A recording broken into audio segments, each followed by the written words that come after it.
In this session, we're going to talk about the essential quality of resiliency. And I like this one. I have a lot of fun with this one because I enjoy talking about resiliency. If you're going to be an effective leader, if you're going to make it over the long haul, if you're going to weather the storms and the problems and the trials and the tests and the stress and all the frustrations of leadership, you're going to have some resiliency. They talk about that being the beatitude that's not in Scripture, blessed are the flexible, because they never get bent out of shape. You've got to be resilient if you're going to be effective as a leader. Resiliency is the ability to bounce back when problems arise. Because there will be problems. You're not going to live the rest of your life and lead the rest of your life without problems. They're going to be there, and some days they're going to hammer you.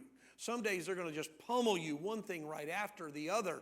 But resiliency says, I got to bounce back. I got to keep bouncing back. I've always said that I wanted to write a book on leadership, and I had a title for it, and I thought it was a great title until I did a Google search and found out several other people have already written the book with the same title, because you really can't copyright a title. You can't trademark a title. Anybody can use the title. But I wanted to write a book called Church Leadership According to Winnie the Pooh. Because if you've ever read Winnie the Pooh and understand the characters in Winnie the Pooh, every church leadership structure has every character from Winnie the Pooh in it. Every church has them. Every church has a Pooh Bear there. They're just happy to be here.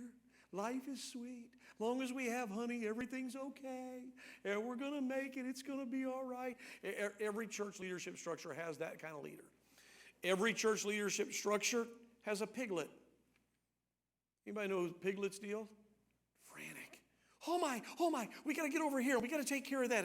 And what about this over here? And do we have enough food for lunch? And oh my, we got to get over here. And we got to be on time. Piglets just frantic everywhere. And there's always at least, in every leadership structure I've ever worked in, there's at least one piglet running around going crazy. So we get that. There's a Winnie the Pooh. There's a piglet. Every structure also has at least one Eeyore. Great church service, was it? Well, that's too long. How'd the choir, didn't you enjoy the choir today? Yeah, I'll tell that soprano hit the wrong note. Eeyore can find the cloud in every silver lining. Eeyore's not happy no matter what happens. Everything is bad. Everything is gloomy. So you've got a Pooh Bear. You've got a piglet. You've got an Eeyore. But my favorite, every church leadership structure has at least one Tigger. I've always liked Tigger, T-I-G-G-E-R. I like Tigger. I believe in Tigger because Tigger bounces back. He's just bouncing everywhere. You can knock the snot out of Tigger and he jumps right back up, ready to go again. You can throw him off a cliff and he'll bounce right back up. Where are we going today? What are we going? He never has a bad day. He just loves to be resilient. He just bounces back. I like Tigger. I have a Tigger coffee cup in my church office. I have a little stuffed Tigger that sits on my dresser at home. When I get up in the morning, I see Tigger because I have to remind myself, you're a leader. You better bounce back. Sometimes I think I ought to carry that Tigger around with me on certain days. Like maybe every Monday, I want to have Tigger right there. Because you got to bounce back. Problems are going to come up. But you need that resiliency, that bounce back factor when things go wrong. It just goes, it's part and parcel of being a leader. Because everything's not going to be angel choirs singing and manna falling from heaven and a move of God every Sunday and every Wednesday night Bible study plummeting the depths of Scripture and people growing by leaps and bounds. No. There's going to be some days that you're feeling like you're getting beat up everywhere you turn. The old saying, cheer up, things could be worse. I know, I cheered up and they got worse. Sometimes you're living life that way, that no matter what you do. I remember times in our life that I looked at my wife and said, every Monday, turn the phone off. And especially if we had great church on Sunday, turn the phone off on Monday. Because inevitably something was going to go wrong. Something was going to happen. Somebody was going to have a problem. I think probably, to me, one of the heaviest passages of Scripture, but one of the most intriguing passages of Scripture, and it's one to me that what I would call a life passage, that in those moments when I feel like I'm being beat up and I think things are going wrong, and I'm having to remind myself to bounce back, I go read this passage of Scripture. When there's pressure in the church and stress from people and things not going my way, and I think that I've got it bad, and I think life is just imploding on me, I go read 2 Corinthians 11, 23 through 30. And I'm going to read this, and I'll make some comments as I go through it. And I like this. 2 Corinthians 11, 23 through 30. This is Paul writing, obviously, to the church at Corinth. I call it his curriculum vitae. It's part of his resume This is what he would say. Here's what I've done. Here's where I've been. Now get this. He said, are they ministers of Christ? I speak as a fool. I am more. He said, I'm careful to say this, but I know they're ministers, but in the whole scheme of things, I think I'm a little bit more ministry-minded than some out there that are ministers. But he says, in labors more abundant. You know what that tells us about leadership and ministry? It's spelled W-O-R-K. It's work. Real effective leadership is work. So he said, I'm in labors, I work more than they do, in stripes above measure. That doesn't mean that he was promoted like a sergeant in God's army and got new stripes. No, he was saying, I've got stripes on my body. I've been beaten more than they have. In prisons more frequent, and I thought, you're way ahead of me. I've not been there once. If you've been there one time, Paul, for the gospel, you're way ahead of me. I've never been put in jail for preaching the gospel. I've never been in prison for the faith of Jesus Christ or the gospel. So he says, I've been in prisons more frequent. In deaths often. I'm thinking, are you serious? This guy has been at the point of death more than once. And now I'm beginning to wonder, how sane is this guy? Just how level is his bubble? You know, you start wondering when somebody's saying, here's all I went through. Of the Jews, not one time was I given 39 stripes. 5 times I received 40 stripes, save one.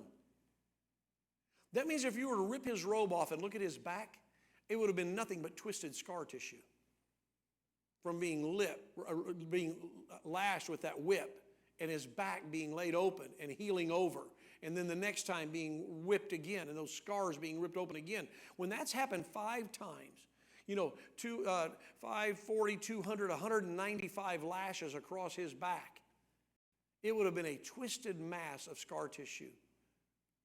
And if that wasn't enough, he said, 3 times I was beaten with rods. So as if being whipped wasn't enough, he said there were 3 times they took rods and caned me and beat me with those. This is the one that cracks me up. Once I was stoned. Doesn't mean he was like, no. He wasn't stoned. But this one intrigues me. He said, I was stoned one time. I'm like, no, how did you live? Because they don't stone you to let you live. They stone you as a rule until you're dead.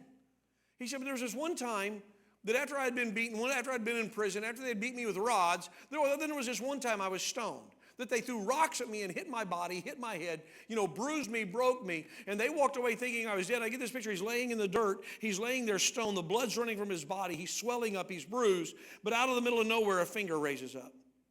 Still here, still alive. I'm like, just lay there and die, dude, it's over.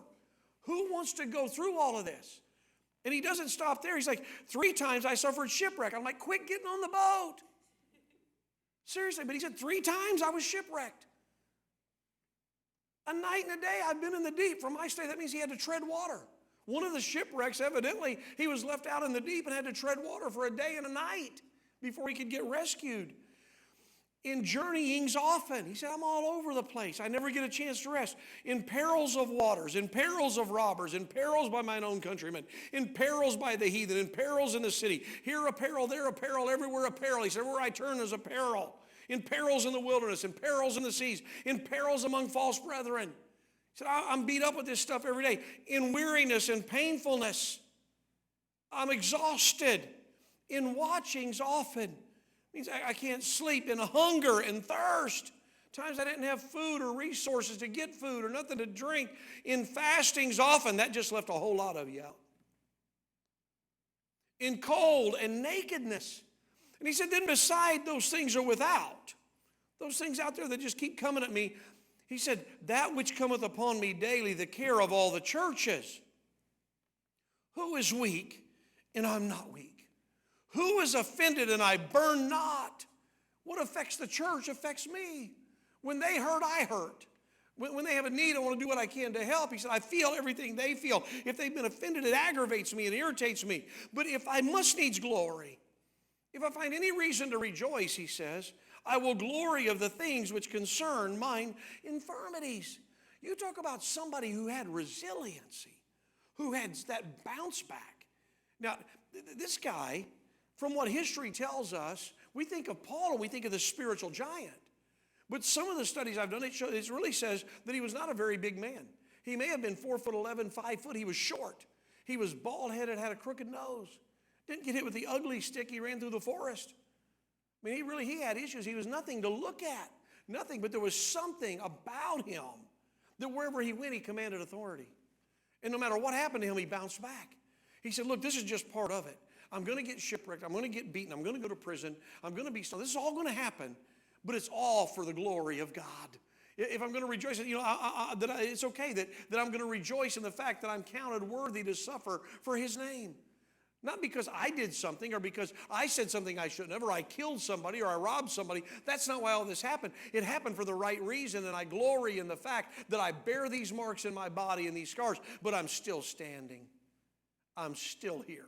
That's why, again, history also tells us that when they beheaded him, that he ran to the chopping block because he's the one that said, Christ in me is to live, but to die is to gain. You talk about resiliency and being able to bounce back. You understand, I understand, that trials and testings are just a part of ministry. They go with leadership. You're not going to be a leader without being tried, without being tested, without having some dark days and some midnight hours of the soul. There's going to be times that people are going to betray you, that people are going to do you wrong. They're not going to be loyal. They're not going to be faithful. They're not going to support you the way you need to. And there's going to be times you're going to want to throw in the towel and say, I give up. But you need to remember that towel that Jesus took and became a servant to his disciples, that I'm just here to serve. And servanthood and suffering go hand in hand. It's not always easy. You just got to bounce back. Several years ago, at one point in our ministry, we were going through one of those dark seasons when the church where we were serving, there was some issues, trying to get it going in the right direction, had seen some good growth, had seen some revival. But some things began to happen that turned certain people in that church. A little bit of murmuring, a little bit of complaining, a little bit of griping. And we always did these banners for the year, themes for the year. What's our theme for next year? What's our vision statement for next year? And I'll never forget my wife coming to me in the midst of all of this that we were going through. And we were trying to keep our faith up and be positive and still lead and still do the right things and not give any room to the negative and not give any room to those that didn't want to make the journey. She came to me and she said, I think I have a great idea for the theme for next year. I said, okay, let's hear it. I trust your prayers. I trust that you've heard from God. What is it? She said, if you'll get the banner made that we put up in the back of the church, she said, I'll put it up. I'll take the old one down. She said, if you'll get the ladder and set it up and give me your screw gun, I'll get up there and take the old one down and I'll put the new one up. I just need you to order the new banner. I said, well, what is it? She said, only 3 words. She said, yours is always kind of wordy. Lord, lead me to the place, show me the person, give me the words to say. I will not be silent, nor will I give my God any rest till he makes his place of praise in the earth. She said, it's not like this. She says 3 words. I said, really? I said, what are they? She said, get over it. Every leader needs a good dose of get over it in their life. You're going to be hurt. Things aren't going to go your way. You're going to have bad days. Get over it. People are going to talk about you. Get over it. People are going to rail on you and gossip about you. Get over it. Don't let it be your problem. You're not called to be down in the gutter as a leader. You're called to lead. And that means you've got to have some strong doses of resiliency in your life where you continually bounce back. Be that spiritual Tigger. Be that spiritual Apostle Paul that no matter what happens, you're going to prove by your leadership that you're resilient. And as you do, you will teach others. You'll teach younger leaders to be resilient also. And they'll take on the cares of life and the attacks on their ministry and leadership in the same way you did because you were the example of a resilient leader.